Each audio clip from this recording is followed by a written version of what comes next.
trick?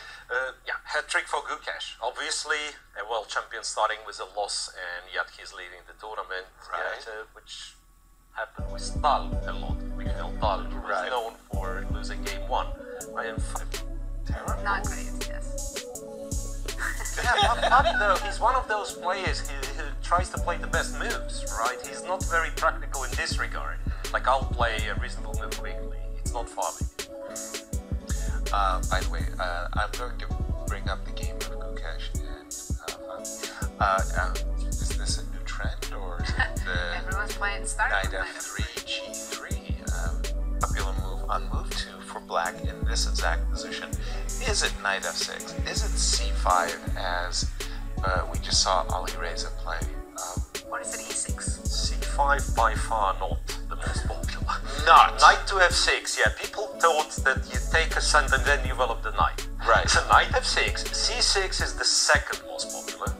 And by the way, instead of Knight F6, how does Bishop G4 rank in terms of movement?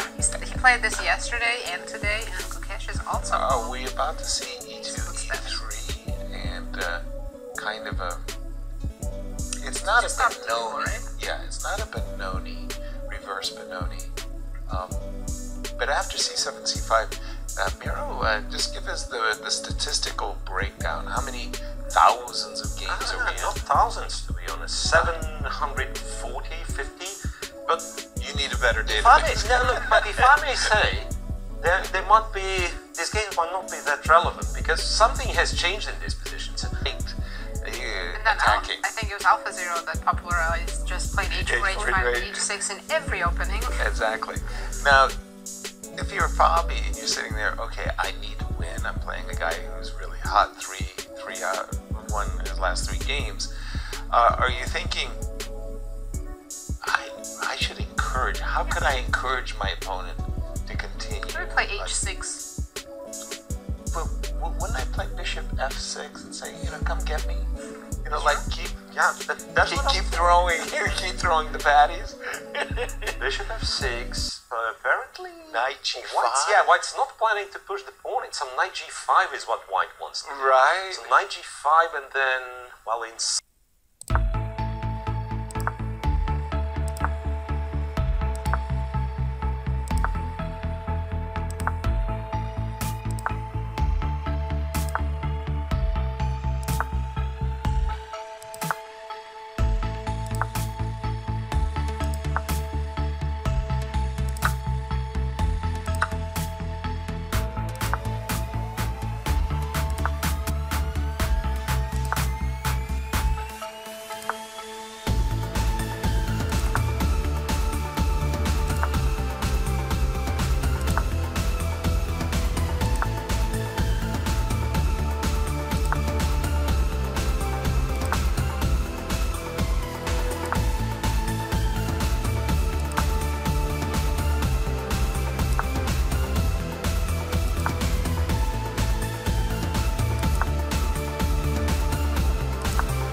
kind of gets branded into your mind once you see that. It's such a beautiful. He's caught up on the clock though now, both of them under 35 seconds. Whoa! Okay, King repeated D5. once, went the other way. Whoa! Completely changed his mind. Interesting. Which is still okay, I guess. Yeah. Yes. Whoa. Just do something. You can go after the. You can go for a checkmate. But here we don't have F5. No, I guess it's just the. Rook b6, king b7, 8-pawn goes. Yeah. You'll never ever be in time to beat any contemplate. Yeah, rook b6 is simple, actually. Yes, agreed. That's just. Or king b7 to You start can with. start with this. Oh, wait a second. No, Okay. okay, rook 3 a3. at the But then F5. No. Then F5. Yeah, that wasn't fine. Okay, But this way, rook b6. b6 or rook b6. Rook b6, rook takes f4. a6, rook takes h4. a7. You can't even sack your rook anymore. I don't allow you to sacrifice the rook anymore, you're right. I'll just. That's it. He's played rook f6 just because he wants to keep that pawn alive as well. I guess you Fact, should check 6 lost g7. That wasn't necessary. Kind of a finesse, not necessarily required. So that if you're getting a check from the side, like rook f7, then you're gonna go rook c7. to make a That's to make a actually statement. nice. Yeah. Sure. Very nice. Well, I must say this has been a very, very nice game by Gukesh. The moment he was worse coming out of the opening, but the moment he got in d4, and from that moment onwards, he had the advantage.